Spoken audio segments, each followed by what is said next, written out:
Christmas Eve morning arrived quietly over the city of Boston. The sun rose late, painting the snow-covered streets in shades of pink and gold.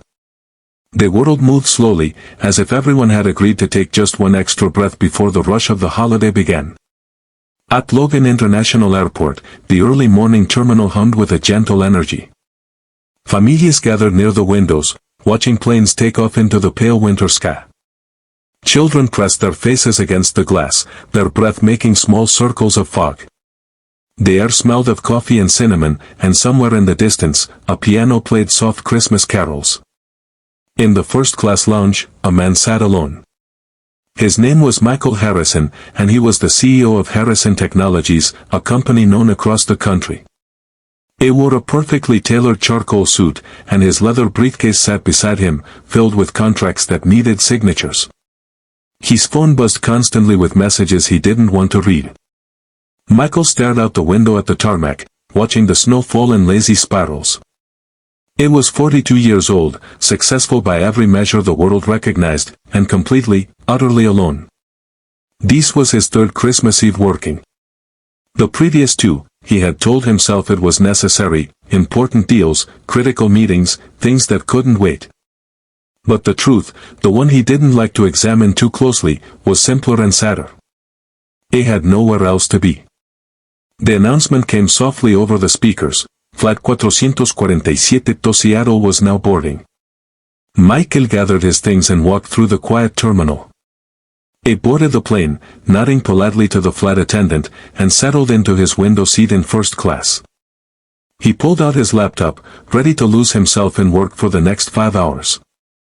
But then he heard it, a small voice, bright with wonder. Wow!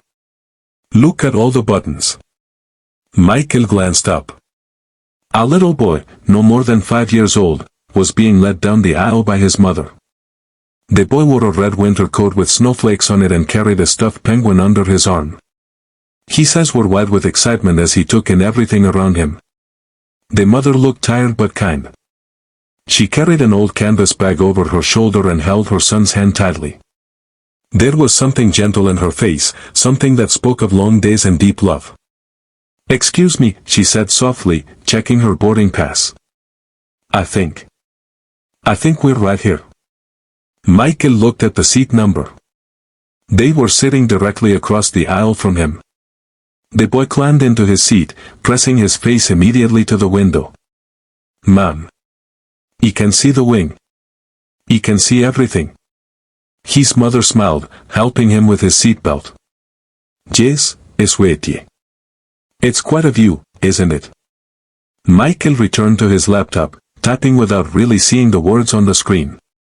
He was aware of the boy's chatter, the mother's patient responses, the simple warmth between them that felt like something from another world. The plane pushed back from the gate. The engines hummed a laugh. And then they were climbing into the gray December sky, leaving Boston behind. Michael worked for an hour, or tried to. But his concentration kept breaking. The boy across the aisle was drawing pictures on a small notepad, humming to himself. Every so often, he would show his mother what he'd made, and she would smile and tell him it was beautiful. It was the smile that got to Michael. There was so much love in it, pure, uncomplicated, freely given. He realized he couldn't remember the last time someone had looked at him that way. The flight attendant came by with drinks. Michael ordered scotch. The boy asked for apple juice and said thank you so politely that the attendant's entire face softened. After the drinks came, Michael noticed the boy looking at him. Not staring exactly, just noticing. The way children do, with honest curiosity and no judgment. Finally, the boy spoke. Are you going to see your family for Christmas? Michael hesitated. The honest answer felt too heavy to say aloud. No, he said simply. I'm traveling for work. The boy's face fell slightly. On Christmas Eve? Yes. That's sad. The boy said it matter-of-factly, without any meanness. Just an observation. His mother touched his shoulder gently. Listen, let the man work. But Michael surprised himself. It's okay, he said. He closed his laptop. What about you? Where are you headed? Ethan's face lit up. We're going to Seattle to see my grandma. She makes the best cookies in the whole world. Chocolate chip with extra chips. He held up his penguin. Mr. Waddles has never been on a plane before. He's a little nervous. Michael found himself almost smiling. Well, you can tell Mr. Waddles that everything's going to be fine. Ethan nodded seriously, then whispered something to the penguin. After a moment, he looked back at Michael. Mom said lonely people need friends, Ethan said quietly. Are you lonely? The question hit Michael like a punch to the chest. He opened his mouth to say no, to deflect, to do what he always did, build a wall and retreat behind it. But something in the boy's eyes stopped him. There was no pity there. No judgment. Just pure, simple compassion. Yes, Michael heard himself say. I suppose I am. Ethan thought about this for a moment. Then he unbuckled his seatbelt and crossed the aisle before his mother could stop him.